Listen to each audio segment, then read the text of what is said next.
શ્રી ગણેશાય નમઃ. મિત્રો, આપ જોઈ રહ્યા છો યુટ્યુબ આપણી ચેનલ આવો સત્સંગમાં આપ સૌનું સ્વાગત છે. મિત્રો, આજે આ વિડીયોમાં આપણે જાણવાના છીએ મહામાસના વદ પક્ષની એકાદશી. જીવનમાં વિજય આપનારી શ્રી રામજીએ સ્વયં આ એકાદશીનું વ્રત કરીને વિજય પ્રાપ્ત કરેલો હતો લંકાપતિ રાવણની સામે. તે એકાદશી વિજયા એકાદશીના મુહૂર્ત વિશે, પૂજન વિધિ તથા પારણ ક્યારે કરવું, આ એકાદશીનું શું મહત્વ છે તે પણ જાણીશું. જો આપને આ વિડીયો પસંદ આવે તો લાઈક કરજો, શેર કરજો. આપ આ ચેનલ પહેલી વખત જોઈ રહ્યા છો તો સબસ્ક્રાઈબ કરી લેજો, જેથી આવનારના વિડીયોની માહિતી આપ સુધી તુરંત પહોંચી શકે. ધન્યવાદ. મંગલમ ભગવાન વિષ્ણુ મંગલમ ગરુડધ્વજ મંગલમ પુંડરીકાક્ષ મંગલાય તનોહરી. બોલો મંગલ મૂર્તિ ભગવાન લક્ષ્મીપતિ નારાયણની જય.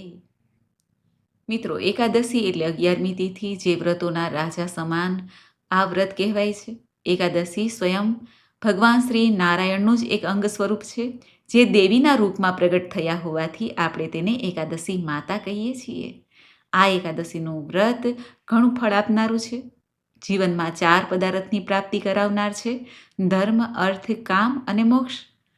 એકાદશીનું વ્રત ભગવાન શ્રી હરિને પ્રિય છે. જો પ્રભુને પ્રસન્ન કરવા હોય તો આ દિવસે ભક્તો વ્રત ઉપવાસ કરે છે, પ્રભુના મંત્ર જાપ કરે છે, દાન પુણ્ય કરે છે તથા પ્રભુની ભક્તિ કરીને પ્રભુની નજીક રહે છે, જેને આપણે ઉપવાસ કહીએ છીએ. ઉપવાસ અર્થાત ભૂખ્યા ન રહેવું, પરંતુ વધુ હૃદયથી પ્રભુની નજીક રહેવું, તેને ઉપવાસ કહેવાય છે. આ એકાદશીના વ્રતમાં ખાસ કરીને ભગવાન શ્રી નારાયણની પૂજા ઉપાસના થાય છે. પ્રભુને પ્રિય આ એકાદશીનું વ્રત હોય. ભગવાન શ્રી રામચંદ્રજીએ પણ આ એકાદશીનું વ્રત કરીને લંકાપતિ રાવણની સામે યુદ્ધમાં વિજયની પ્રાપ્તિ કરી હતી. તે આ એકાદશી છે. સૌપ્રથમ જાણી લઈએ એકાદશીના મુહૂર્ત વિશે. તિથિ ક્યારે આરંભ થાય છે અને પારણ ક્યારે કરવાનું છે. આ વિજયા એકાદશી તિથિ પ્રારંભ થાય છે તારીખ 12 ફેબ્રુઆરી 2026 બપોરના લગભગ 12:22. જ્યાં તિથિ પૂર્ણ થાય છે 13 ફેબ્રુઆરી 2026 બપોરના લગભગ 2:25. ઉદયા તિથિ અનુસાર હંમેશા એકાદશીનું વ્રત કરવું તે શુભ મનાય છે. માટે એકાદશીનું વ્રત તારીખ 13 ફેબ્રુઆરી 2026 અને શુક્રવાર આવે છે ત્યારે કરવાનું રહેશે. એકાદશીના વ્રતનો જે ભક્તો સંકલ્પ કરે છે તેને પારણ કરવાનું હોય છે. પારણ અર્થાત વ્રતની સમાપ્તિ. તે પારણનો શુભ સમય છે તારીખ 14 ફેબ્રુઆરી 2026 શનિવારના દિવસે સવારે 7 વાગ્યાથી લઈને 9:14 સુધીમાં પારણ કરવાના રહેશે. ભગવાન શ્રી રામજી સાથે જોડાયેલી આ વિજયા એકાદશી હોય, માટે આ એકાદશીનું મહાત્મય ઘણું છે. આપણા ઋષિ મુનિઓએ પાપ, પુણ્ય, સ્વર્ગ, નર્ક આદિનો વિચાર ધ્યાનમાં લઈને મનુષ્યને સારા માર્ગે ચાલવા માટે વ્રત, જપ, તપ, ઉપવાસનું જે સૂચન આપેલું છે, તેમાં એકાદશીનું મહાત્મય ઘણું છે. આજે જે ભક્તો વ્રત કરવા માંગે છે તેઓ સવારે વહેલા ઉઠીને સ્નાનાદિથી પરવારીને શુદ્ધ વસ્ત્ર ધારણ કરે. ભગવાન નારાયણના કોઈ પણ સ્વરૂપનું ધૂપ, દીપ, નૈવેદ્ય, તુલસીદલ આદિથી પૂજન થાય છે અને પ્રભુને દક્ષિણા સમર્પિત થાય છે. જે દક્ષિણાનો આપણે બીજા દિવસે પારણ કરીએ ત્યારે દાન પુણ્ય થાય છે. બ્રાહ્મણોને દાન પુણ્ય કરાય છે. પારણા દરમિયાન અને પશુ પક્ષીની સેવા કરવી, ગાય માતાની સેવા કરવી. તુલસી ક્યારે દીપદાન થાય છે. પીપળાના વૃક્ષની પૂજા, સેવા થાય છે. આમ તો દરેક વૃક્ષ પ્રકૃતિ માતાની દેન છે અને હૃદયમાં દયા રાખવી, કોઈની નિંદા કુથલી ના કરવી. આ વ્રત એવું છે કે જો બહેનો માસિક ધર્મમાં હોય તો પણ વ્રત કરી શકે છે, પૂજા નથી થતી. ઘરમાં સૂતક હોય તો પણ વ્રત થાય છે, પૂજા નથી થતી.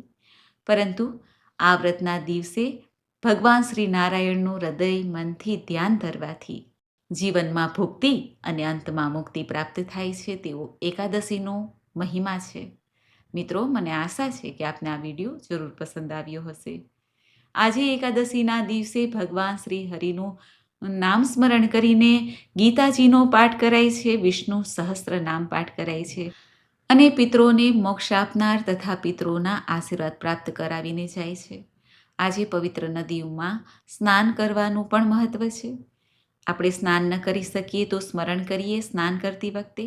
આજે ઘરમાં કુંભ સ્થાપન એટલે કે ઘટ સ્થાપન પણ થાય છે અને બીજા દિવસે પારણ થઈ જાય પછી તે ઘટનું ઉત્થાપન થઈ જાય છે. ઘણા ભક્તો ભાવથી પ્રેમથી આજે ભગવાન શ્રી હરિ નારાયણનું પૂજન કરીને શ્રી રામજીની કૃપા પ્રાપ્ત કરવા માટે શ્રી હનુમાનજીની સેવા પૂજા પણ કરે છે. હનુમાન ચાલીસાનો પાઠ થાય છે. રામ ચાલીસા, રામ મંત્ર, જે મહામંત્ર છે શ્રી રામ, આ મહામંત્ર દ્વારા આપણે આપણી આત્માનું કલ્યાણ કરી શકીએ છીએ. આ લોકથી તરી જઈએ છીએ. તે અંતિમ મંત્ર છે રામ. માટે આજે આ મહામંત્રનો જપ કરી શકાય છે, લખી શકાય છે. ભગવાન શ્રી વિષ્ણુના ઘણા અવતાર છે. તેમાં ભગવાન શ્રી રામજીનો અવતાર તે મર્યાદા પુરુષોત્તમના સ્વરૂપમાં છે. આજે ભગવાન શ્રી રામચંદ્રજીની ઉપાસના કરીને શ્રી રામજીનો આ મહામંત્ર છે તેને જપી શકાય છે, જે વિષ્ણુ સહસ્ત્ર નામ પાઠ બરાબર મંત્ર કહેવાય છે. તે મંત્ર છે ઓમ રામ રામ રામેતિ રમે રામે મનોરમે સહસ્ત્ર નામ તત્તુલ્યમ રામ નામ વરાનને. બોલો ભગવાન શ્રી રામચંદ્રજીની જય. બોલો ભગવાન શ્રી લક્ષ્મીપતિ નારાયણની જય. મિત્રો, મને સાંભળવા માટે ધન્યવાદ. આપ સૌને મારા જય શ્રી કૃષ્ણ.